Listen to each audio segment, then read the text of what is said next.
ಮತ್ತೊಂದು ಕಡೆಗೆ ಕಾಂಗ್ರೆಸ್ನಲ್ಲಿ ವಂಚಿತ ಶಾಸಕರೇನಿದ್ದಾರೆ, ಸಚಿವ ಸ್ಥಾನದಿಂದ ವಂಚಿತರಾದವರು, ಅವರ ಅಸಮಾಧಾನ ಇನ್ನೂ ಕೂಡ ಕಡಿಮೆ ಆಗ್ತಾ ಇಲ್ಲ. ಅಸಮಾಧಾನ ಶಮನಕ್ಕೆ ಮುಖ್ಯಮಂತ್ರಿ ಡಿ.ಕೆ. ಶಿವಕುಮಾರ್ ಅವರೇ ಖುದ್ದು ಪ್ರಯತ್ನವನ್ನ ಮಾಡ್ತಾ ಇದ್ದಾರೆ. ಮತ್ತೊಂದು ಕಡೆಗೆ ಹೈಕಮಾಂಡ್ನವರು ಎಚ್ಚರಿಕೆಯನ್ನು ಕೊಟ್ಟಿದ್ದಾರೆ. ಯಾವುದಕ್ಕೂ ಕೂಡ ಡೋಂಟ್ ಕೇರ್ ಅಂತ ಇದ್ದಾರೆ ಅಸಮಾಧಾನಿತ ಶಾಸಕರು.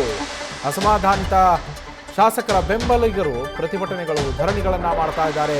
ಚಿಕ್ಕಬಳ್ಳಾಪುರದಲ್ಲಿ ನೀವು ನೋಡಿದ್ರಿ, ಬಂಧನ್ನೇ ಮಾಡಿದ್ದಾರೆ. ಸುಬ್ಬಾರೆಡ್ಡಿ ಅವರಿಗೆ ಸಚಿವ ಸ್ಥಾನ ಕೊಟ್ಟಿಲ್ಲ ಅಂತ ಹೇಳಿ ರಾಜೀನಾಮೆಯ ಬೆದರಿಕೆಯನ್ನು ಕೂಡ ಖುದ್ದು ಅಸಮಾಧಾನಿತ ಶಾಸಕರೇನೇ ಹಾಕ್ತಾ ಇದ್ದಾರೆ. ಅವರು ಮಾತನಾಡ್ತಾ ಇದ್ದಾರೆ.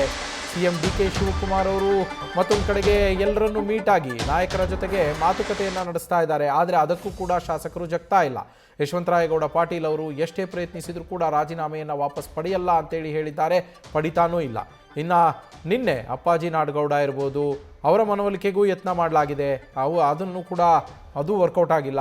ಮತ್ತೊಂದು ಕಡೆಗೆ ಹಲವು ಅಸಮಾಧಾನಿತ ಶಾಸಕರ ಮನವೊಲಿಕೆ ಪ್ರಯತ್ನ ಮುಂದುವರೆದಿದೆ. ಆದರೆ ಅದೆಷ್ಟು ವರ್ಕೌಟ್ ಆಗತ್ತೆ ಅನ್ನೋದು ಗೊತ್ತಿಲ್ಲ.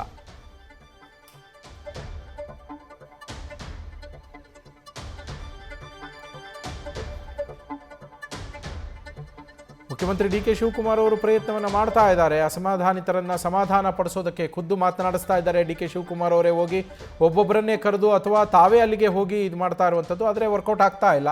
ಅಸಮಾಧಾನಿತರು ಯಾರ್ಯಾರು ಅಂತ ನೋಡೋದಾದರೆ ಅಪ್ಪಾಜಿ ನಾಡಗೌಡರು, ಯಶವಂತರಾಯಗೌಡ ಪಾಟೀಲರು, ಮುದ್ದೇಬಿಹಾಳ ಶಾಸಕರು ಅಪ್ಪಾಜಿ ನಾಡಗೌಡರು, ಎನ್.ವೈ. ಗೋಪಾಲಕೃಷ್ಣ ಮೊಳಕಾಲ್ಮೂರು ಶಾಸಕರು, ಹಾಗೆ ಕೆ. ಷಡಕ್ಷರಿ ತಿಪ್ಟೂರು ಶಾಸಕರು, ಎಂ ಕೃಷ್ಣಪ್ಪ ಅವರು ವಿಜಯನಗರ ಶಾಸಕರು, ಹೀಗೆ ಹಲವು ಅಸಮಾಧಾನಿತರಿದ್ದಾರೆ. ನಮ್ಮ ಪ್ರತಿನಿಧಿ ಹರೀಶ್ ಫೋನ್ ಸಂಪರ್ಕದಲ್ಲಿದ್ದಾರೆ. ಹರೀಶ್, ಈಗ ಅಸಮಾಧಾನಿತರನ್ನ ಸಮಾಧಾನ ಪಡಿಸುವ ಕೆಲಸ ಆಗ್ತಾ ಇದೆ, ಆದರೆ ಯಾರು ಕೂಡ ಸಮಾಧಾನಗೊಳ್ಳೋದಕ್ಕೇನೆ ರೆಡಿ ಇಲ್ಲ. ಮುಂದಿನ ನಡೆಗಳು ಏನಿರ್ಬೋದು ಅಂತ?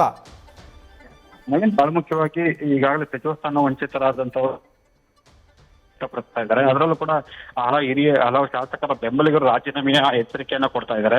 ಒಂದು ಹೊತ್ತಲ್ಲಿ ಸಿಎಂ ಡಿ.ಕೆ. ಶಿವಕುಮಾರ್ ಅವರು ರಾಜೀನಾಮೆ ಕೊಟ್ಟರೆ ಅದನ್ನ ಅಂಗೀಕರಿಸ್ತೇನೆ ಅನ್ನುವಂತ ಮಾತನ್ನು ಹೇಳಿದ್ರು ಕೂಡ ಇದುವರೆಗೂ ಕೂಡ ಅಸಮಾಧಾನ ಇನ್ನು ಶಮನ ಆಗಿಲ್ಲ ಅನ್ನುವಂಥ ಸ್ಪಷ್ಟವಾಗಿ ಗೊತ್ತಾಗ್ತಿದೆ.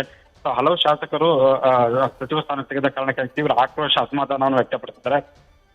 ಇದೆಲ್ಲದ ನಡುವೆ ಸಿಎಂ ಡಿ.ಕೆ. ಶಿವಕುಮಾರ್ ಅವರು ಸೈಲೆಂಟ್ ಆಗಿ ಆಪರೇಟ್ ಮಾಡ್ತಾವ್ರೆ. ಖುದ್ದು ಒಬ್ಬೊಬ್ಬರನ್ನಾಗಿ ಕರೆದು ಮಾತನಾಡುವಂಥದ್ದು, ದೂರವಾಣಿ ಮೂಲಕ ಮನವೊಲಿಕೆ ಯತ್ನ ಮಾಡುವಂಥದ್ದು, ಜೊತೆಗೆ ತಮ್ಮ ಆಪ್ತರನ್ನ ಕಳುಹಿಸಿ ಮಾತುಕತೆ ನಡೆಸುವಂತ ಕೂಡ ಸಿಎಂ ಡಿ.ಕೆ. ಶಿವಕುಮಾರ್ ಅವರು ಮುಂದಾಗಿದ್ದಾರೆ ಅಂತ ಹೇಳಲಾಗ್ತಿದೆ.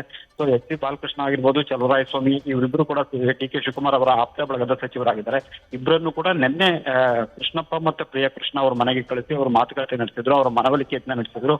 ಆದ್ರೆ ಅವರು ಅಷ್ಟಾಗಿ ಇನ್ನೂ ಸ್ಪಂದಿಸಿಲ್ಲ ಎಂಬ ಕಾರಣಕ್ಕಾಗಿ ಖುದ್ದು ಇವತ್ತು ಸಿಎಂ ಡಿ.ಕೆ. ಶಿವಕುಮಾರ್ ಅವರೇ ವಿಜಯನಗರಕ್ಕೆ ತೆರಳಿ ಮಾತುಕತೆ ನಡೆಸ್ತಾರೆ, ಮನವೊಲಿಸ್ತಾರೆ ಅಂತ ಹೇಳಲಾಗ್ತದೆ. ಇದೆಲ್ಲದ ನಡುವೆ ಬಾಲಕೃಷ್ಣ ಮತ್ತು ಚಲುವರಾಯಸ್ವಾಮಿ ಇಬ್ರು ಕೂಡ ಮತ್ತೊಬ್ಬ ಹಿರಿಯ ನಾಯಕರಾಗಿರುವಂತ ಸಿ.ಬಿ. ಜಯಚಂದ್ರ ಅವರನ್ನ ಮನವೊಲಿಸ್ತಕ್ಕಂಥ ಒಂದು ಪ್ರಯತ್ನ ಮಾಡಿದ್ದಾರೆ ಅಂತ ಹೇಳಿದ್ದಾರೆ. ಆಗ್ಲೂ ಕೂಡ ಅವರು ಆ ಒಂದು ಮನವೊಲಿಕೆಗೆ ಒಪ್ಪಿಲ್ಲ ಅನ್ನುವಂಥದ್ದು ಮಾತು ಕೂಡ ಕೇಳಿ ಬರ್ತಿದೆ. ಇದೆಲ್ಲದರ ನಡುವೆ ಯಶವಂತರಾಯಗೌಡ ಪಾಟೀಲ್ ಅವರು ತಮ್ಮ ರಾಜೀನಾಮೆಯನ್ನು ವಾಪಸ್ ಪಡೆಯುವುದಿಲ್ಲ ಅನ್ನುವಂಥ ಸ್ಪಷ್ಟ ಸಂದೇಶವನ್ನು ಪ್ರದಾನ ಮಾಡಿದ್ದಾರೆ.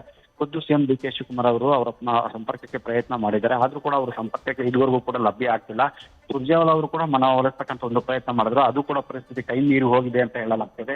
ಹಾಗಾಗಿ ಇನ್ನು ಬೇರೆಯವರು ಯಾರಾದ್ರೂ ರಾಜೀನಾಮೆ ಕೊಡ್ತಾರೆ ಅನ್ನುವಂತಹ ಆತಂಕದ ಹಿನ್ನೆಲೆಯಲ್ಲಿ ಕೂಡ ಖುದ್ದು ಸಿಎಂ ಡಿ.ಕೆ. ಶಿವಕುಮಾರ್ ಅವರು ಮನವೊಲಿಸ್ತಕ್ಕಂಥ ಒಂದು ಪ್ರಯತ್ನ ನಿರಂತರವಾಗಿ ಮಾಡ್ತಾ ಇದ್ದಾರೆ. ದಿನೇಶ್ ಗುಂಡೂರಾವ್ ಆಗಿರ್ಬೋದು, ಮತ್ತೆ ಎಂ.ಸಿ. ಸುಧಾಕರ್ ಆಗಿರ್ಬೋದು, ಜೊತೆಗೆ ಬಂಗಾರಪೇಟೆ ನಾರಾಯಣಸ್ವಾಮಿ ಆಗಿರ್ಬೋದು, ಸುಬ್ಬಾರೆಡ್ಡಿ ಮತ್ತೆ ಹಲವರು ಕೂಡ ಇನ್ನೂ ಅಸಮಾಧಾನವನ್ನ ಹೊರ ಹಾಕ್ತಾ ಇದ್ದಾರೆ. ಇವರ ಅಸಮಾಧಾನವನ್ನು ಹೇಗೆ ಚೆನ್ನಾಗೊಳಿಸ್ತಾರೆ ಅನ್ನುವಂಥದ್ದು ಸದ್ಯಕ್ಕೆ ಕುತೂಹಲ ಮೂಡಿಸಿದೆ. Naveen, thank you Harish. News first, ನಿರ್ಭೀತಿಯಿಂದ ನಿಮ್ಮ ಪರವಾಗಿ.